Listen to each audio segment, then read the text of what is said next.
Step by step, the longest march can be won, can be won. Many stones can form an arch, singly none, singly none. And by union what we will can be accomplished still. Drops of water turn a mill, singly none, singly none. Step by step, the longest march can be won, can be won. Many stones can form an arch, singly none, singly none. And by union what we will can be accomplished still. Drops of water turn a mill, singly none, singly none. Step by step, the longest march can be won, can be won. Many stones can form an arch, singly none, singly none. And by union what we will can be accomplished still. Drops of water turn a mill, singly none, singly none.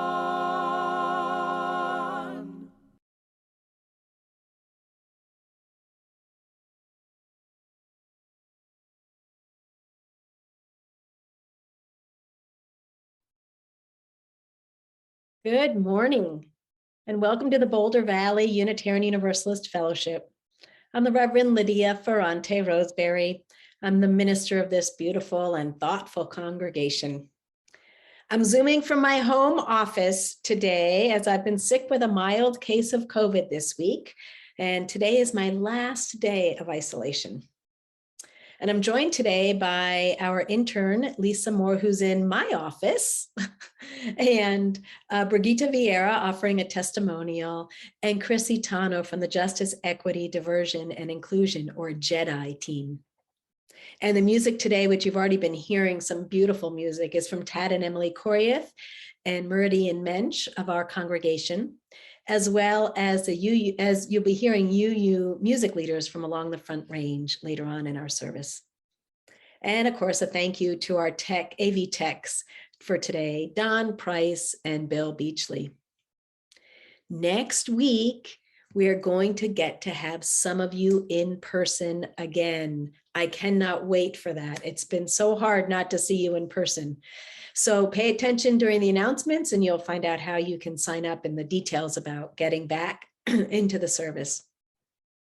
As I say our welcome words today, I invite you to shift into gallery mode if you haven't already done so, and scroll through the screens so you can experience the beauty of this congregation. You are all welcome here today. In all the beauty of languages and cultures and skin tones and shapes and sizes that come together in your uniqueness, you are welcome here. In all the ways that you experience and express gender, you are welcome here. In the beauty that is who you love and how you love, you are welcome here. In all the ways you make your living, in all the places you are from, you are welcome here.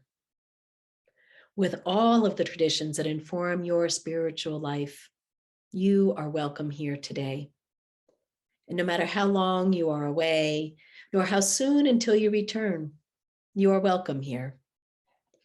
Whether you come with laughter in your heart today or with tears, you are welcome here. You are invited to join us with an open mind, a loving heart, and willing hands. We welcome you today. We acknowledge that the land surrounding us is the stolen territory of the Arapaho people, and that many tribes roamed freely on this land for millennia before the arrival of white settlers. And as a congregation, we commit ourselves to anti-racism and anti-oppression work within and beyond the walls of our community. We are also committed to being a center for spiritual exploration and justice making. And we have many opportunities during the week for social connection and spiritual growth. We have just completed the second week of our 6-week pledge drive with 58 pledges in for a total of $219,388. Now, Lisa, is it at all possible that you saw those big jars? You did. That's the jar with our dollars to see how close we are to making our pledge goal. So we're getting there. And there's another jar with lollipops representing each of you, the 58 pledgers, to see how close we're getting to about our 200 pledgers. Now for a wow, look at that, that's filling up. Now for a successful pledge drive, we will need an average pledge of around $2,400 or about $200 a month. Of course, we know that's not possible for everyone, but if you can meet that average pledge or go beyond it to help cover for those who are unable to pledge that much, will be a long way towards serving our future needs and vision. A pledge of any size, of course, is a welcome offering. And if you're unable to pledge, do know that you can always receive an exemption for the year. If you're new here, we are so glad you found us and hope that in this virtual community, you can experience a warmth and love of this congregation. And we do hope you'll come back a few times to get to know us. If you want to get better connected, please see the chat window. There's lots of links there, including the link for Connections Weekly, which will get you the information you need to sign up for in-person services for the future. And finally, if there are any visitors who would like to introduce yourselves in the chat, just with your name and where you're from, please do, because we do like to get to know who is among us. Everyone's invited to a virtual coffee hour and breakout rooms that we'll be having following the service. If you have a chalice at home, you can light it with Lisa as she lights our fellowship chalice. And so we know where all our chalices are. We invite people to write in the chat, chalice lit in, and then the name of your town. You're invited to say the chalice lighting words along with me. We light this chalice for the warmth of love, the light of truth, and the energy of action.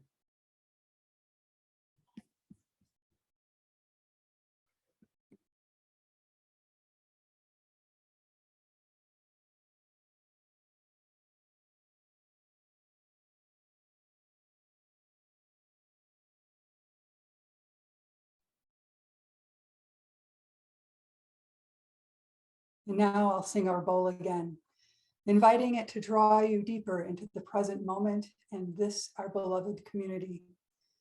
We'll center ourselves with a few moments of silence following the sound of the bowl.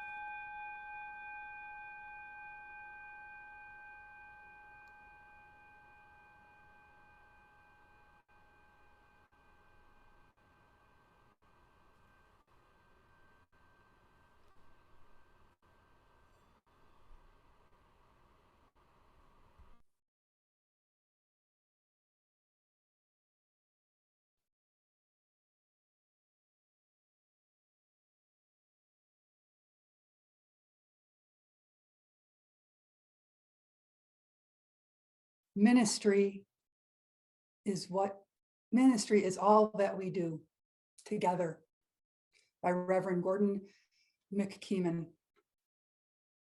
Ministry is all that we do together. Ministry is that quality of being in community that affirms human dignity, beckons forth hidden possibilities, invites us into deeper, more constant, reverent relationships, and carries forward our heritage of hope and liberation. Ministry is what we do together as we celebrate triumphs of our human spirit. Miracles of birth and life, wonders of devotion and sacrifice. Ministry is what we do together with one another in terror and torment, in grief, in misery and pain, enabling us, even in the presence of death, to say yes to life. We who minister speak and live the best we know with full knowledge that it is never quite enough. And yet we are reassured by lostness found, fragments reunited, wounds healed, and joys shared. Join me as I say this one more time. Ministry is all that we do together.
I share these words from Reverend Robert W. Carnan, a Unitarian Universalist minister of the late 20th century.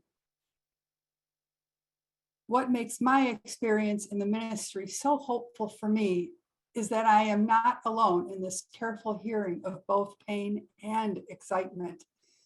This is not something reserved for only the ordained and robed. It is something we all do for and with one another. Ours is a shared ministry, a giving and receiving. We tell one another our stories, our myths, our innermost thoughts, and seek to listen, if we can, with sensitivity and purpose and love. We live lives. We do not live creeds or theologies or even values.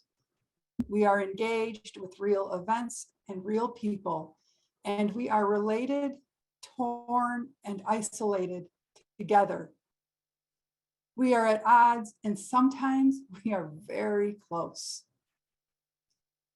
The spiritual center of our lives is not to be found in a faith, no matter how cherished or revered.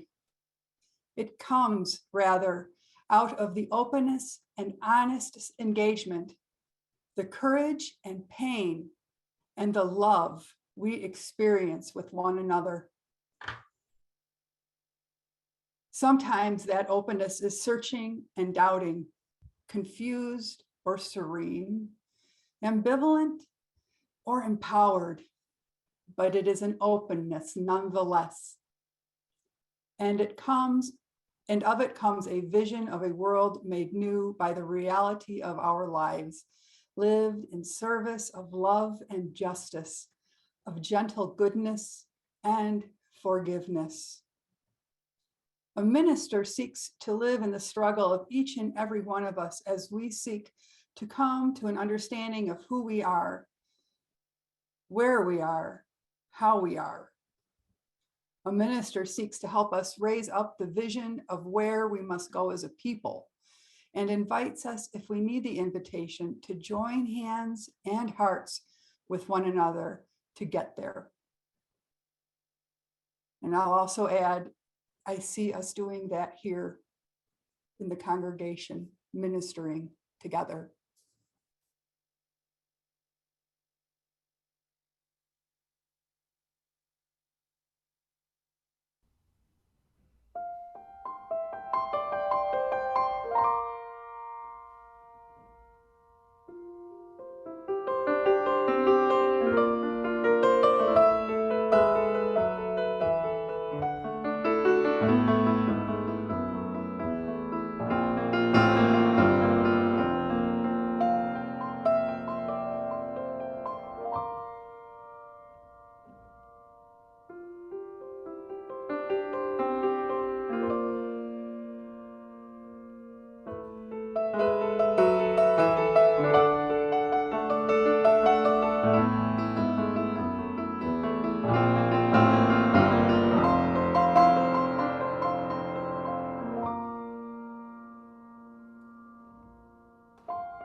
In the fall of 1989, as a young adult, I walked into the First Unitarian Church of Oakland for the very first time. I'd been introduced to Unitarian Universalism a few years before as a member of All Souls Unitarian Church in Washington, D.C. But something at the Oakland Church was very different. Although their theologies were quite similar and the preaching in both congregations was spectacular, the way they functioned was different. At All Souls, the highly revered Reverend David Eaton was an imposing figure in the congregation.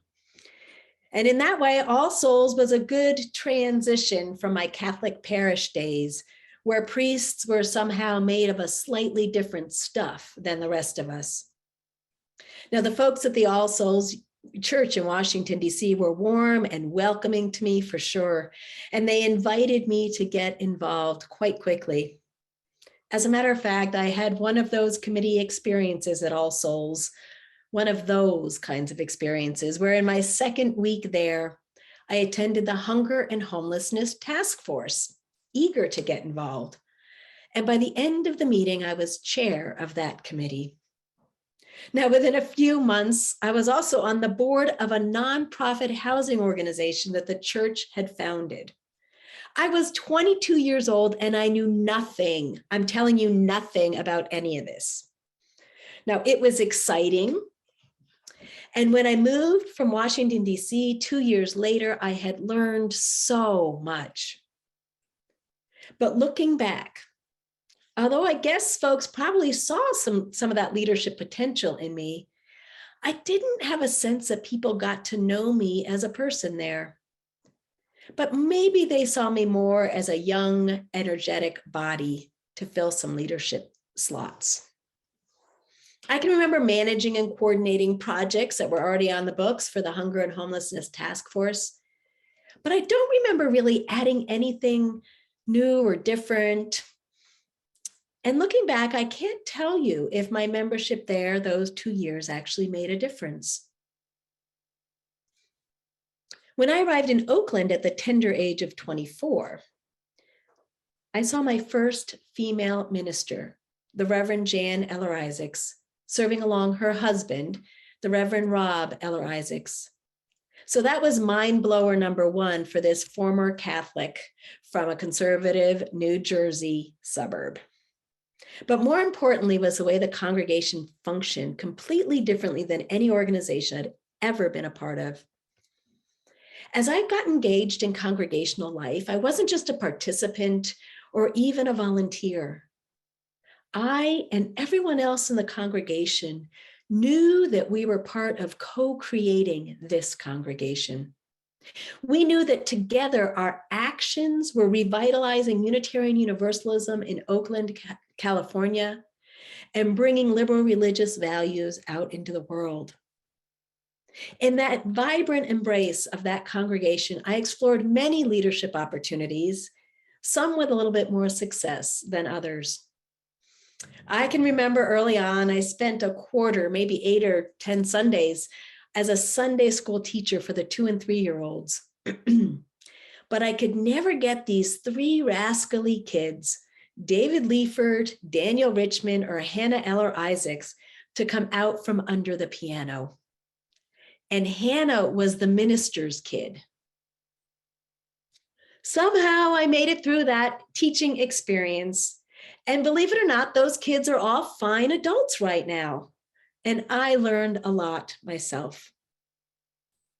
Once I was asked to facilitate a conversation between the fledgling dance choir and the worship committee after a brewing controversy about the appropriateness of their dancing during the services.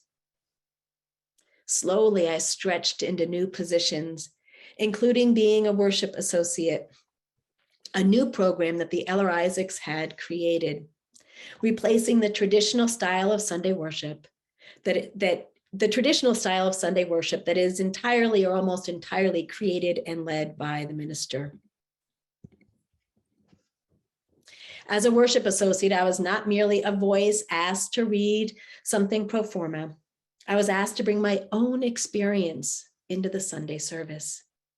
I mattered in that congregation. And together with the ministers, we chose the Sunday service topics and co-created each service. And that's a program I brought to the fellowship. Rob and Jan Eller Isaacs associate programs, and they had a few of them, of shared ministries, were models for their time. And my ministry, and indeed my life, is indebted to them. Show me the patterns of your church organization, the Reverend Alice Blair Wesley writes, and I'll show you what the people of your church find most worthy of their loyalty. Organization and theology are not two different things. Our organization is a function of our actual theology. Now let's unpack that a little bit. By theology, Alice Blair Wesley doesn't mean your belief in a personal or not personal God. She means your ultimate understanding of how the world works. Where is power and control? Where's privilege? What is of ultimate value? How do we make sense of our lives?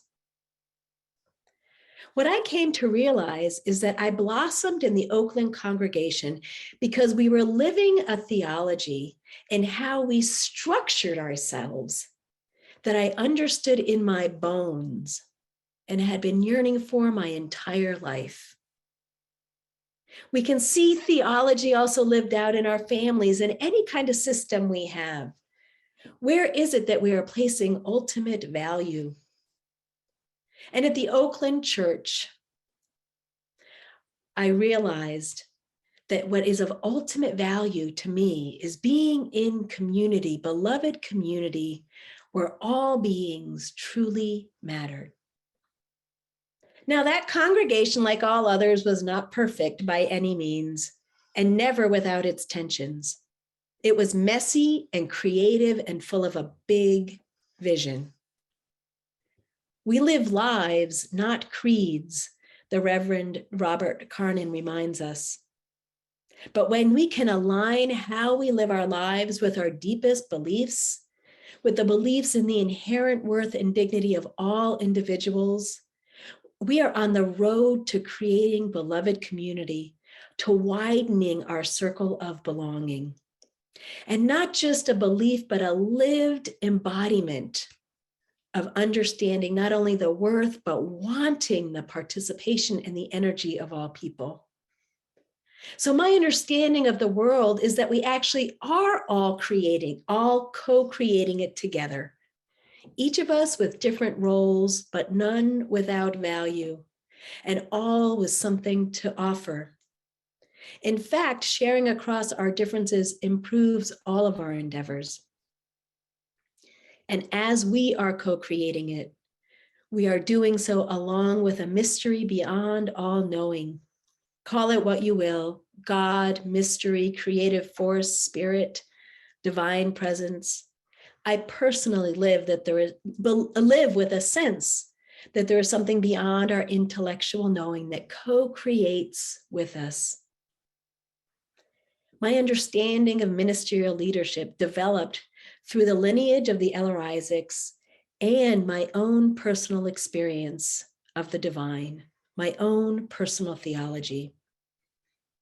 And so from there, I've come to realize that as the ministerial leader, if I keep all the control and creative juiciness to myself, I'm actually depriving others of access to spirit, to life force energy, or just plain access to fun, which makes us all come alive. A sharing of our gifts enables each of us to stretch and grow so that together we can create create many beautiful things that none of us could create alone. Just this week, we had 2 examples of that. Thanks to Tad Coryath and Eric Williams, we were able to create a service on Friday night in honor of the devastation and the loss and all the grief we are feeling about what's happening in the Ukraine. And earlier this week, I got an email from Janet Meyer telling me that she and Clara Kelly were responding on Twitter to the horrific transphobic legislation in Texas by naming our congregation as a place where people could find refuge. That's sharing our ministry. That's us bringing our values into the world and allowing other people to find their way to do that on our behalf. And that's my theology of shared ministry. Now, certainly shared ministry, or shared anything, in fact, has been much harder during the pandemic. But we have been amazing at staying connected and creating beauty and justice together these past 2 years. Today, I'm going to introduce a tool we use to get to know people's skills and interests. It'd be the kind of thing that we would find out about each other during coffee hour, but we're not doing that just yet. We've called this tool affectionately the bubble sheet. Our Member Engagement Council has a paper version that looks like a couple of bubbles that people fill out, and new members usually fill it out. Maybe some of you have filled it out in recent years. But it helps those of us in leadership get to know you better so we can invite you into the creative process of congregational life. I'm pasting a form for the bubble sheet in the chat now, in case, and I'd love for you to fill that out again or for the first time, and I'll send it out again after the service. And also following this service, the Leadership Development Committee and the Membership Engagement Committee are hosting one of the breakout rooms to share a little bit more about how to be involved in congregational life. Now, last year, Reverend Rob and Jan Eller Isaacs delivered the esteemed Berry Street Lecture to our UU colleagues during professional days. It has been going on uninterrupted since the 1830s. It was then that I learned that Rob and Jan Eller Isaac's taproot into their vision of shared ministry comes not from the short legacy of their own ministers like mine, but from one of our Unitarian ancestors, the Reverend James Freeman Clark. In the 1830s, Freeman Clark was one of the early transcendentalists who insisted that personal experience of the holy should be at the center of spiritual life. To quote Rob Eller Isaacs, these early transcendentalists loved the church, but found it both performative and deadly dull. Some held out no hope. Unitarian minister Ralph Waldo Emerson himself was already considering options other than the parish minister. James Freeman Clark, however, held that the church, though out of touch with its true purposes, might yet be the seat for both personal and social transformation. This would happen if and only if it could become what church historian Diana Butler Bass has called a practicing congregation. As opposed to being adoring fans of some heroic preacher, participants in a practicing congregation embody the teachings and values of the church at the very core of their lives. Its disciplines become their practice. Centered in the experience of the holy, they learn to testify to that experience and encourage others to like encounters of their own.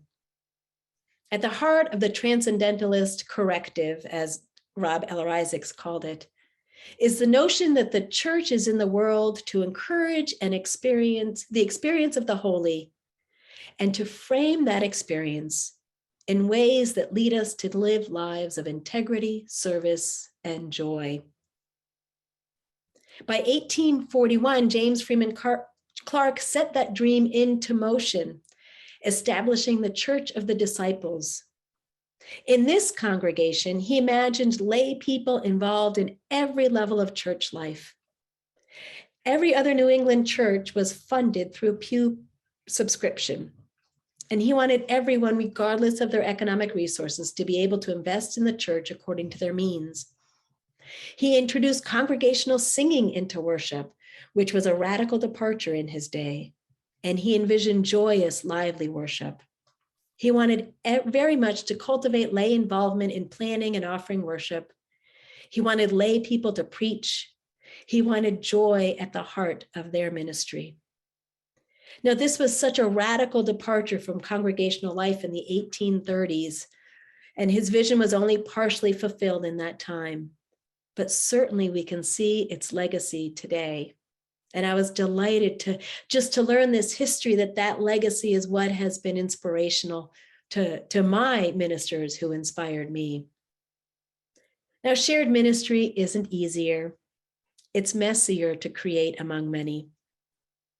Inviting all into leadership means inviting all to risk making mistakes, which is not always comfortable, but can be incredibly transformative. Some of you might know that during the service a few weeks ago, Lisa and I made a decision to name some potential harm that may have been caused by some of Larry Laverdur's word choices, as he described how he and those in his generation were indoctrinated with racism. Larry and Paul created a beautiful service that invited us all into dialogue with ourselves about the importance of examining our personal histories. The decision that Lisa and I made to name it in the moment, to name the potential harm in the moment, was definitely a change in how we do things here. It was a disruption. I need you to know that we intentionally chose to do it publicly so that anyone who might have felt that ouch could be validated in that moment. If we had chosen not to say something in the service, people who were harmed may have walked away, consciously or unconsciously, wondering if this congregation was safe and welcoming to them. Lisa and I decided that in the moment, we were going to put the discomfort of those with privilege, in this case, white people, below the potential harm, the comfort of those with privilege, below the potential harm caused to BIPOC people. I hope I'm clear about that. We were centering the experience of the marginalized, even knowing that it would create discomfort to those with privilege. And Larry responded with a heartfelt apology for any unintended harm he may have caused. A private conversation following the service would not have accomplished any of that. The very next week, I attended the UU Pacific Western Region Assembly, where this question was posed to all of us. Whose needs and support are you prioritizing in your congregation? Whose needs and support are you prioritizing in your congregation? Taking the lessons from Larry and Paul's powerful service, as a learning congregation in shared ministry, our invitation now is to examine not only what we've been taught about race and racism, but also what we've been taught about who deserves to remain comfortable.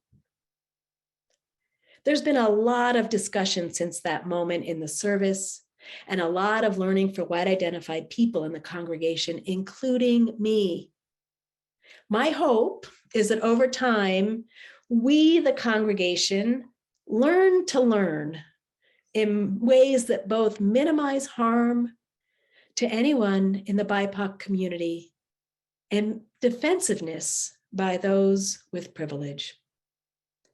As our shared ministry grows, so must our ability to take risks on behalf of our highest values, that of creating inclusive, beloved community.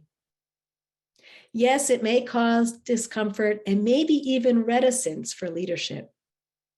But if you're having that reaction, I completely understand. It is not easy to put yourself out there in public and make public mistakes that could cause harm. I've done it many times, professionally and in volunteer situations. It's uncomfortable. But I invite you to put your fears of that discomfort in context with the fears that folks in marginalized populations live with their whole lives. Fears for their livelihoods and literally their lives. Can those of us with privilege stretch our zone of fear of embarrassment, which is probably most of the fear, or perhaps fear to cause harm, to provide more comfort to those who live with racialized hatred, homophobia, and transphobia, ableism, adultism, and any of the other violences that rob human dignity simply because of identity? I also live with the discomfort for all of those times that even as your minister, I allowed disparaging comments, even unintentional ones, to go unchallenged. I don't know how many people may have been turned away because I chose not to say something. And I'm sorry about that.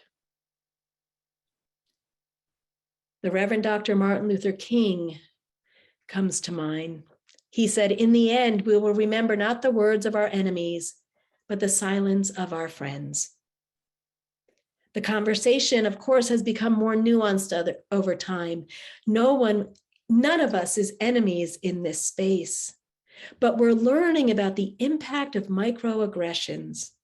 We're learning about the impact that words might have that we would have never thought they did, but because they have come at us over and over again. We're learning about unintentional impact. Naming potential and real harm on behalf of others in the moment is a big, uncomfortable shift for me. And I've been grateful for Lisa's encouragement of me in this area. And Reverend Ruth was also my teacher in this. But I also know that time and again, this congregation responds with grace, continuing to call me and all of us back into covenant whenever we falter.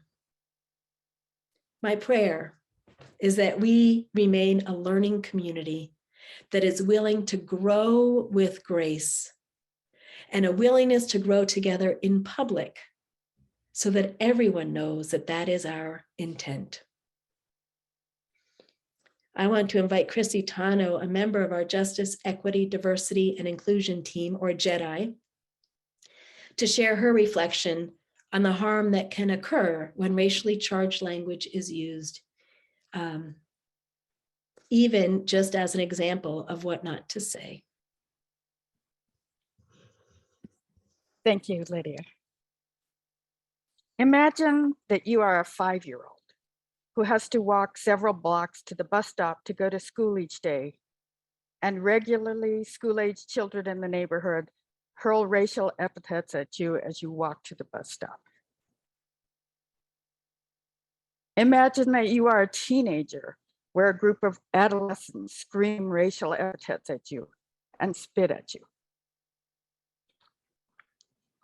Imagine that you are a family here in Colorado who go to a campsite to camp with your young family with a preschool-aged and early elementary school child, and a group of drunken men pull into the campsite, shout racial epithets, and you fear for your safety, so you take down your tent to find another campsite.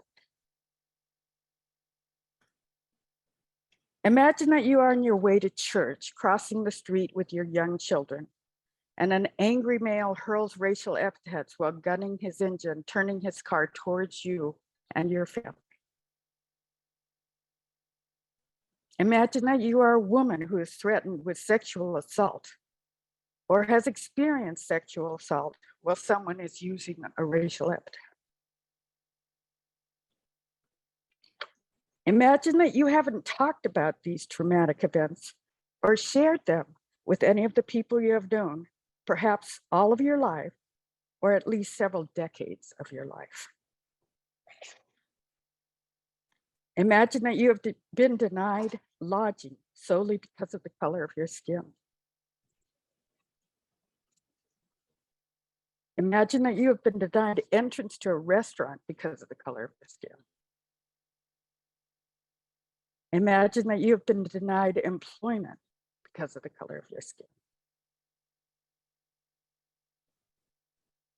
Now imagine that you have to share these events with non-BIPOC people in order for them to learn and understand why simply saying racial epithets in any context can cause harm.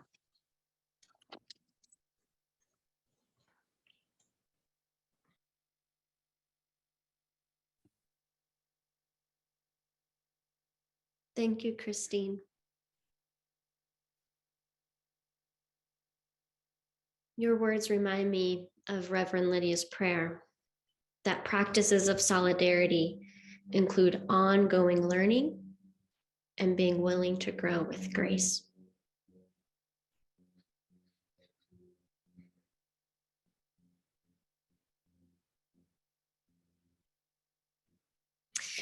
You know, when I first came to the fellowship, I really wasn't particularly interested in grace.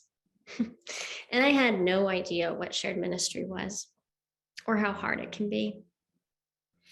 I was on a search to find a place where I could get involved and hopefully make some friends. So I went on this tour of UU churches in the metro area, looking for community that could help me maximize each moment and optimize the human experience and make me feel good. I was a, quote, really busy person, and I really only had time and energy to invest in the relationships that would result in personal gain. Looking back now, I realize how hyper independent my search for community was. Even my involvement with the ship was boxed in by these really small questions like, what do I want to do? And what do I have time for? But this fellowship had other, more expansive, generative questions for me. Questions like, what is our shared purpose? And what are the different ways we are called to bring love and reason to life, building a just and compassionate world? Even in the new member ceremony, the covenant asked that I minister to and be ministered unto. And it wasn't long between the coffee hours and the adult faith formation programs, the committee meetings, and service associates that this form of shared ministry started to happen. And that's when I started to experience the gift of grace. For me, grace happens when that center of gravity drops from my head to my heart, and then even lower to my gut. Shared ministry slows me down to enter new embodied ways of being together. And in this more deeply rooted place, a personal transformation happens where I risk being called to take the next most faithful step, not just for me, but for a more liberated, socially just whole. So I want to say thank you. Thank you, because this fellowship teaches me again and again and again that leadership is a communal practice and one that radically respects mutual interdependence to imagine another way is possible. Ministry is what we do together, and I am humbled and honored to do ministry with all of you.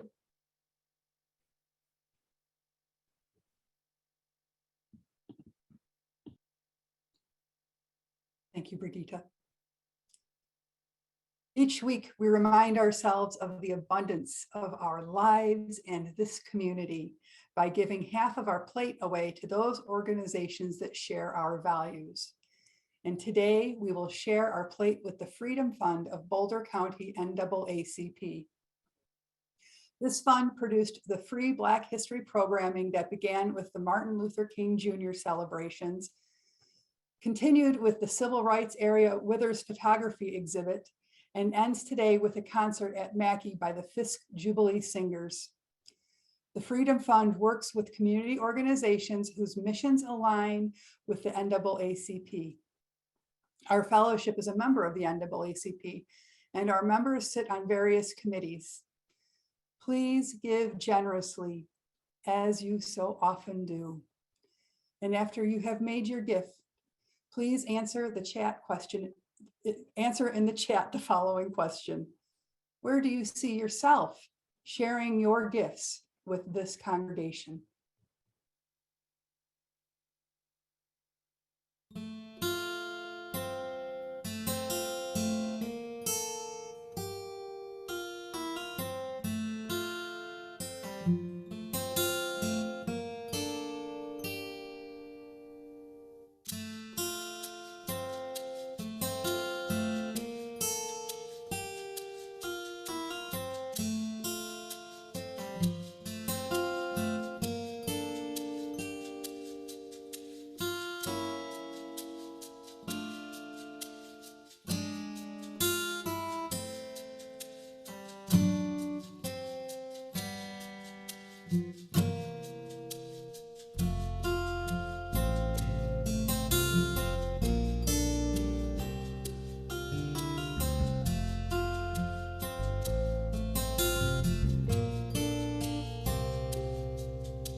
I'm getting a little weepy reading all of the things that you write, not only how you live your personal theologies and shared ministry in the congregation, but also in all the outreach you do. I'm gonna need a tissue.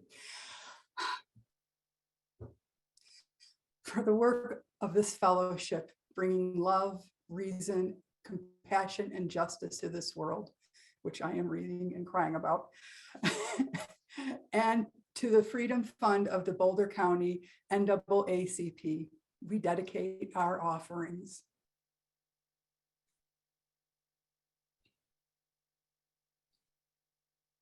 And now I invite us into a time of community connection and our time of sacred sharing. So if you'd like to share a joy or concern, you can type it into the chat window, sending it to everyone, and let us know briefly what is in your heart today. Reverend Lydia will read out loud what you share, and I will put a stone in our sacred waters on your behalf. I have it right here.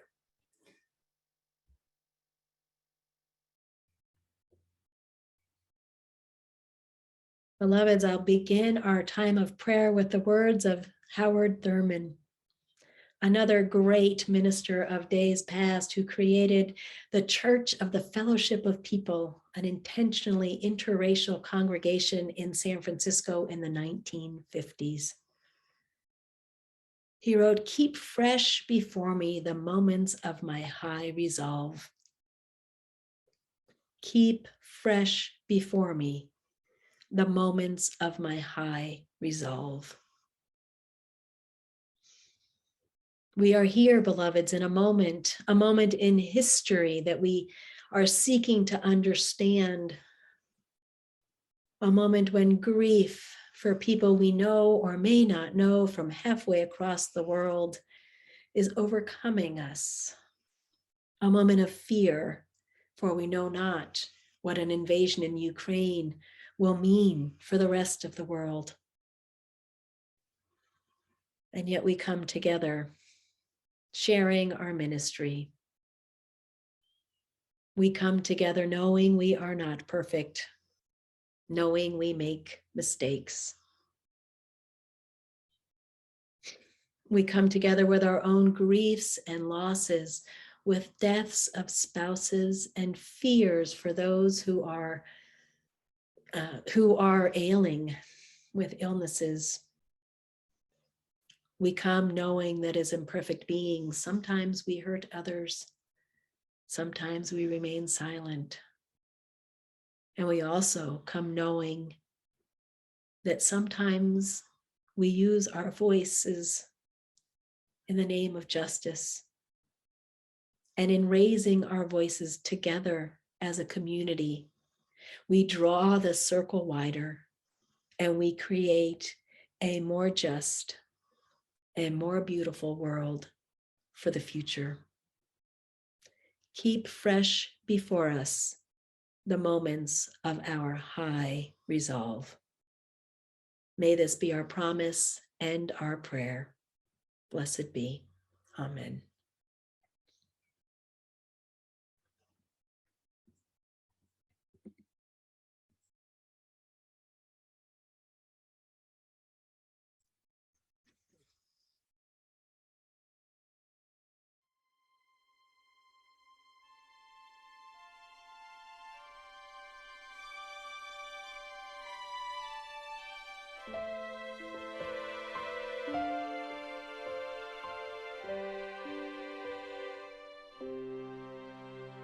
Spirit of life, come unto me.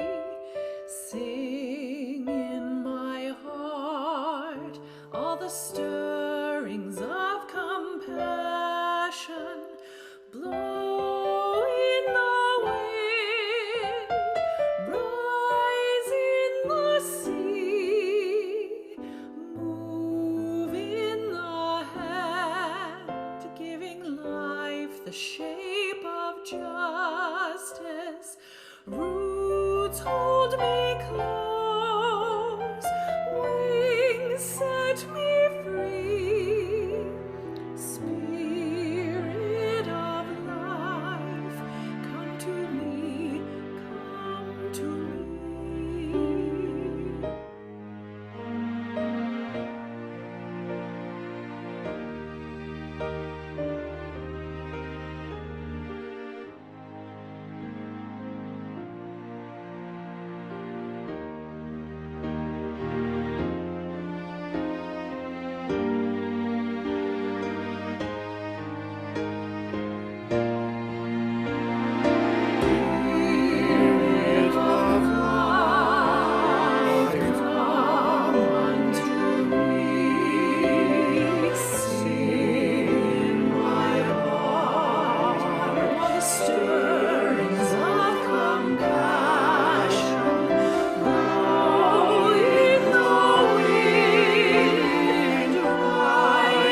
Going to do our announcements now after that beautiful music. So we will be holding services both in person and on Zoom in March. So back to multi-platform. Woo!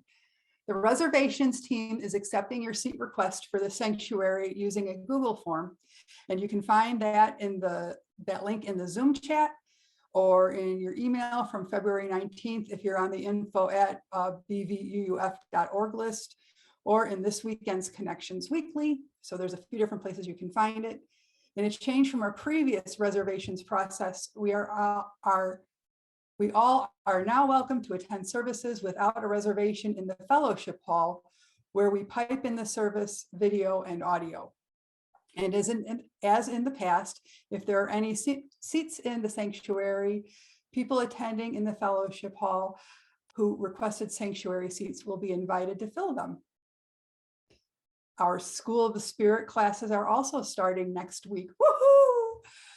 And we are looking for a couple groups of 12 to 16 people who would be willing to come hang out at the fellowship for an hour or so to help us determine the safest occupancy capacity of our classrooms in the SOS wing. Since we have 2 different sized rooms, we'll either need 2 groups for an hour or 1 group for 2 hours. We'll be monitoring the CO2 levels of the rooms throughout the process, and we'll open windows if needed.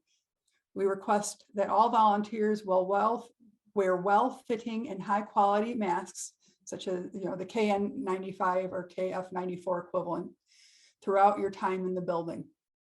We are hoping to conduct these tests in the coming week before our first indoor classes on March 6th. So please let Jessica know if you are interested and what days and times you are available.